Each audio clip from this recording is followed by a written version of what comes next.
Alors, nous allons partir sur le terrain. Il est déjà en ligne depuis le Canada. Monsieur Adrien Poussou, il est ancien ministre centrafricain. Il a fait un livre intitulé Guinée, les véritables raisons d'un coup d'État inique. Comment le président Alpha Condé est-il devenu un homme à abattre? Comment tout cela est arrivé? Nous allons lui poser toutes ces questions. On refait le monde. L'invité. Monsieur Adrien Poussou, bonsoir. Malheureusement, on l'a perdu très rapidement. Chance, hein. On va essayer de le rappeler très rapidement. Très rapidement, puisque certainement il a dû attendre un peu longtemps. Oui, le monsieur... je voulais dire, est-ce qu'on est en train de dire, est-ce que l'argent a été directement viré dans le compte de ce dernier? On se rappelle du scénario qui s'est passé à un moment donné entre Cheikh Yelim Seck et Dadis Camara et tout récemment même le président Alpha Condé avec un autre journaliste. Alors, je crains que ça soit le même cas parce que ce dernier... En tout cas, il s'est présenté comme étant un journaliste de Le Point. On a cherché, on a essayé de mener des investigations, on est parti sur le site pour voir exactement qui il est, parce qu'il était venu avec sa carte de visite, mais il a été démontré que ce dernier n'était pas du journal Le Point. Pourtant, il s'était présenté comme étant un journaliste Le Point. Mais qu'est-ce que tu vas insinuer? Il insinue quoi? Et tu veux dire qu'il a été escroqué, arnaqué? Non, je n'ai pas dit. J'ai dit... Ça corrobore à ce que nous sommes en train de dire présentement avec le cas de la Caisse nationale de sécurité sociale. Est-ce qu'il n'a pas rencontré le directeur pour des fins de ce genre? C'est la question. On va partir sur le terrain pour avoir en direct M. Adrien Poussou. Je l'ai dit tout à l'heure, il est ancien ministre centrafricain. Il a fait un livre intitulé Guinée, les véritables raisons d'un coup d'État inique. On refait le monde. L'invité. M. Adrien Poussou, bonsoir. Encore. Bonsoir. Oui, non, oui, allez-y. Donc, là, sur la situation. Pour parler de l'invité. Moi, exactement, voilà. Je me disais parce que j'avais demandé. Le livre est déjà dans le groupe. Il y en a qui ont pris déjà connaissance du contenu du livre. Comme on aura l'occasion de revenir sur le sujet là demain. Pour parler de l'invité, il est le seul pour le moment qui a écrit sur le coup d'État intervenu en Guinée le 5 septembre. Si besoin en est de rappeler cette date triste pour les militants et sympathisants de RPG Arc-en-Ciel. Pas le seul, hein. Il y a un autre Guinéen qui a écrit, même si il a beaucoup plus consacré sur le colonel Mamadi Doumbouya. Je ne me rappelle pas de son nom, mais la dédicace, c'était, je crois, la semaine dernière. Non, je ne parle pas de ceux qui ont fait dans la flagonnerie. Moi, je parle de ceux qui pense avoir décrit avec beaucoup plus de sérieux. Bien sûr, parce que celui qui a écrit. Ah oui, ça aussi c'est pas. Voilà. Bon, c'est un autre invité. Il y a une part de flagornerie dans le document dont on va parler. D'accord. Vous savez, moi aussi, c'est ça parfois. D'accord. Alors, il a écrit. Lui aussi, il a écrit. D'accord. Je suis d'accord. On va rester dans le sujet. D'accord. C'est important. Alors, donc le deuxième, lui, je n'ai pas connaissance de ce qu'il a écrit. Je n'ai pas lu son livre, je n'ai pas vu. Mais par contre, Poussou, je l'ai lu et avant même, quand c'était en brouillon, vous savez que ça circulait, sans on le sait bien, on a pu lire en brouillon les 27 pages. Et puis finalement, il s'est décidé de sortir le livre à la date anniversaire du coup d'État. Il y a des choses hallucinantes dans ce livre. Il y a des descriptions, il y a des informations, il y a bien de choses qui peuvent intéresser, mais je l'ai rappelé la fois passée qu'à lire entre les lignes, d'abord, la première chose, c'est le rêve fou du président Alpha Condé de revenir reprendre son trône. Quand vous le lisez, et ça vous le comprenez, et on va lui poser la question. Il a une ligne, je pense que cette fois-ci va être... l'entourage, il pointe davantage l'entourage. D'accord. Et ça, il est en ligne, monsieur Adrien Poussou. Monsieur Poussou, bonsoir. Oui, bonsoir. Merci d'avoir accepté notre invitation. Oui, Sékou Keita voudra bien poser la première question. Allez-y donc. Alors, la première question, c'est de savoir pourquoi l'histoire du 5 septembre vous intéresse tant au point que vous preniez l'initiative d'écrire un roman. Ouais. Merci. Mais avant de répondre à cette question, je voudrais, avec votre permission, avoir une pensée affectueuse, pieuse pour l'ensemble des victimes de ce coup d'État-là, notamment les plus de 100 soldats, jeunes soldats de la garde présidentielle qui ont été tués ce jour-là et dont on ignore jusqu'à aujourd'hui où est-ce qu'ils ont été en tiré. Vous me posez la question de savoir pourquoi est-ce que ce coup d'État m'intéresse au point d'y consacrer un livre. Vous savez que au-delà du fait que le coup d'État mettait un terme à l'expérience démocratique de la Guinée, elle consacrait, ce coup d'État, excusez-moi, consacrait une régression terrible en Guinée, vu les efforts qui ont été faits en 10 ans pour remettre ce pays sur les rails. Parce que vous êtes guinéen, vous le savez, lorsque le président Alpha Condé est arrivé au pouvoir, il a trouvé, comme il le dit lui-même, un pays mais pas un État. L'État était dans une situation désastreuse. La junte qui était au pouvoir à cette époque-là gérait les affaires du pays de façon scabreuse, au point de recourir, en tout cas de faire fabriquer presque des faux billets à la Banque centrale de la Guinée.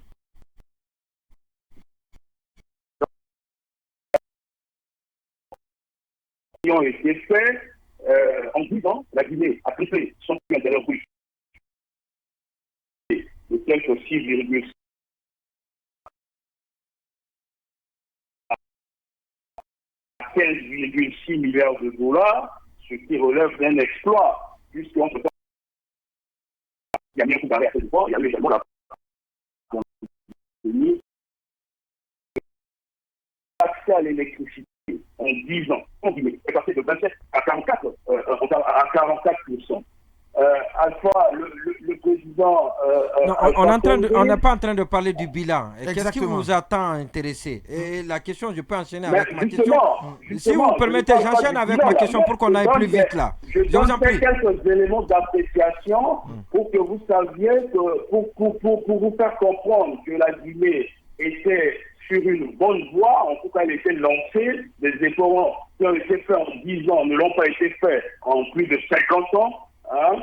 Donc, voir des militaires, des gens qui débarquent, qui se placent au-dessus des institutions, hein? Qui pensent qu'ils ont reçu une mission presque divine, hein?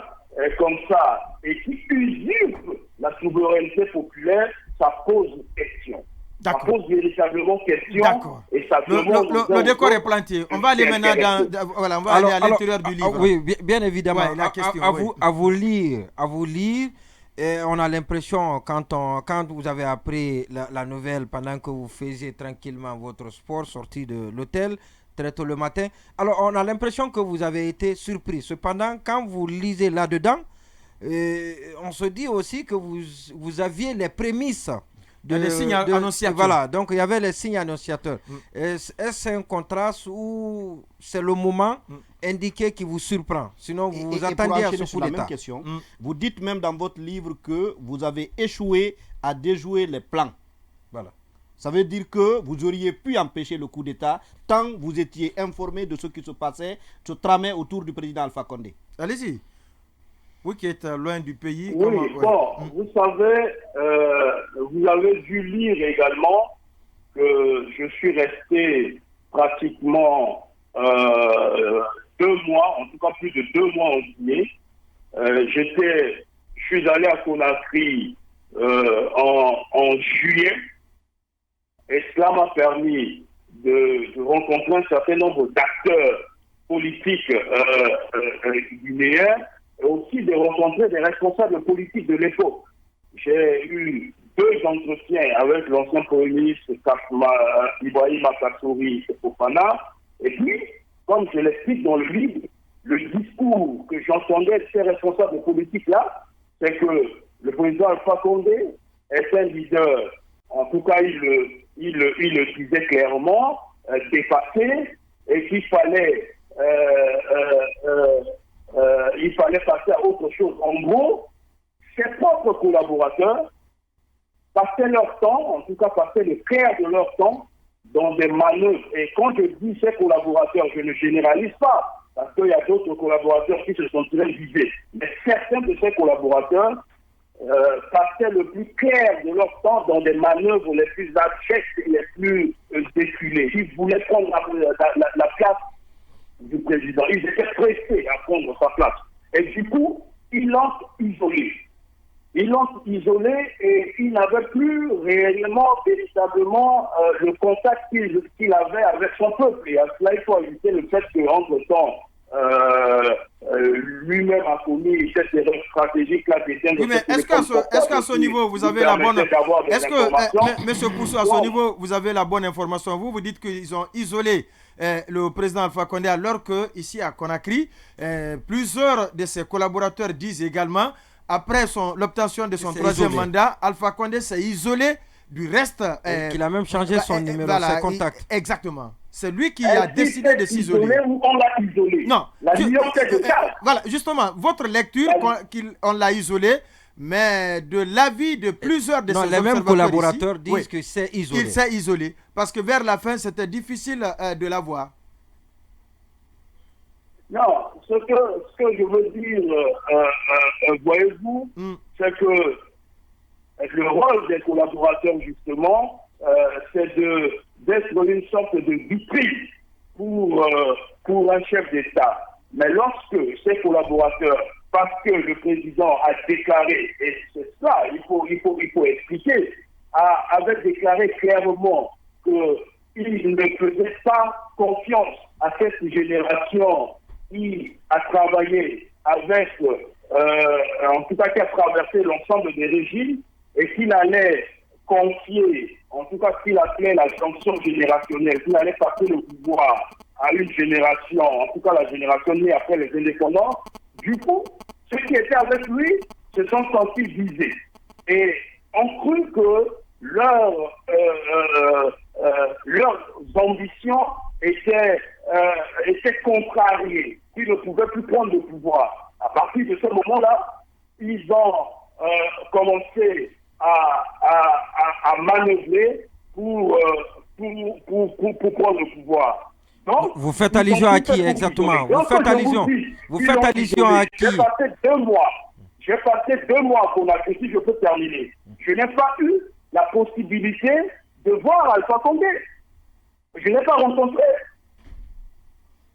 On a tout fait pour que je ne puisse pas le rencontrer. C'est d'ailleurs pour ça que je regrette un peu.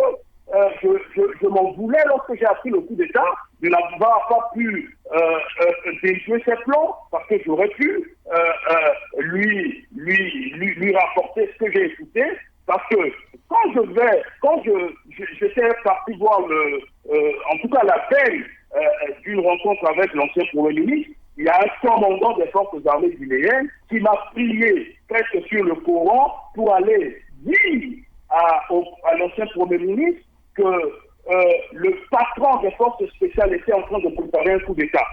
Chose que j'ai faite, mais le Premier ministre a balayé cette inquiétude d'un revers de la main.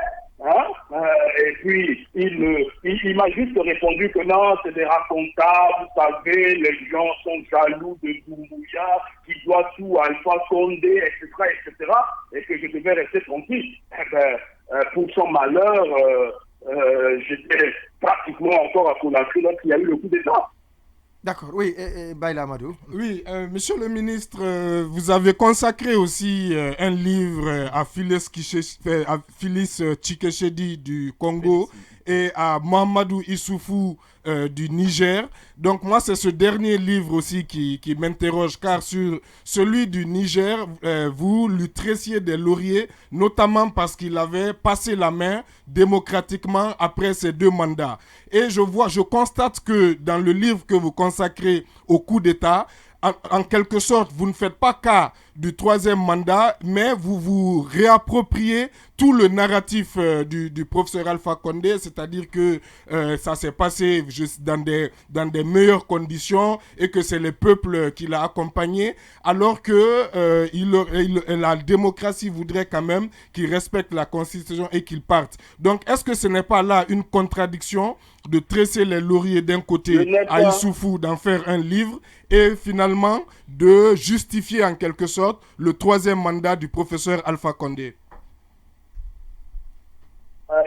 Vous faites bien de me poser cette question parce que mes contradicteurs souvent sont de si mauvaise foi. Ils brandissent l'ouvrage que j'ai consacré au président Issoufou Poukou. Ce que je peux vous répondre, c'est que contrairement à d'autres pays comme au Mali par exemple, le coup d'État en Guinée. Allô, vous êtes là? Le réseau, est-ce que Monsieur Poussou, vous nous entendez? Alors, on va essayer de le rappeler très rapidement avant d'aller à la pause. J'espère que... Monsieur Poussou qui répondait donc, qui s'apprêtait à répondre, j'allais dire, à la question de Baïla Amadou Traoré. Et pour compléter cette question, parce que dans l'ouvrage, il reproche en quelque sorte à la page 71 à Issoufou d'avoir été le porte-parole de la France et d'avoir en quelque sorte le chef du complot et d'avoir en quelque sorte d'avoir en quelque sorte empêché, en tout cas d'avoir fomenté avec la France, voilà, contre le professeur Alpha Condé, alors que justement dans le livre dont je parlais, il tressait des lauriers à ce dernier, donc il y a... Oui, d'accord, oui, allez-y, la question était déjà posée, ou bien on la reprend. On ne comprend pas que... Oui, j'ai compris la question. Allez-y, j'ai compris la question. Oui. Et puis, j'étais en train de dire que, contrairement à d'autres pays, le coup d'État en Guinée n'est pas intervenu à la suite d'une révolte populaire ou d'une quelconque manifestation. La réforme constitutionnelle qui a consacré la 4e République s'est déroulée. À la suite de ce référendum-là, il y a eu une élection présidentielle à laquelle le principal opposant de l'époque, Cellou Dalein Diallo, a participé. Contrairement à un pays comme la Côte d'Ivoire où l'opposition a boycotté la présidentielle. Et puis l'élection guinéenne a été organisée par une commission électorale nationale paritaire, c'est-à-dire avec les représentants de l'opposition. Ça, c'est le point 1. Le deuxième point, vous savez, nous vivons dans une époque où les gens ne s'entendent plus, ne s'écoutent pas parler. Parce que si on s'écoutait, ça nous éviterait de tomber dans des interprétations. Nous avons écouté à l'époque le président Alpha Condé déclarer publiquement, officiellement, quand ce qui le concernait, il ne voulait plus redonner la Guinée à ceux qui l'ont mis dans l'état dans lequel il l'a trouvé. Et ceux qui ont mis la Guinée, puisque vous savez que... Monsieur le ministre, vous ne répondez pas à ma question. Sauf son patriotisme, sauf son amour de la Guinée. Je reviens. Sauf son amour de la Guinée. Alors, vous me répondrez que ce n'est pas à lui de compter le pouvoir. Mais justement, exactement, il a fait tellement d'efforts, il a dit qu'il ne pouvait pas confier ou reconfier le pouvoir à ceux qui ont mis le pays dans cette situation. Il l'a dit publiquement. Donc, c'est ce qu'il a appelé le narratif d'Alpha Condé que vous reprenez. Voilà.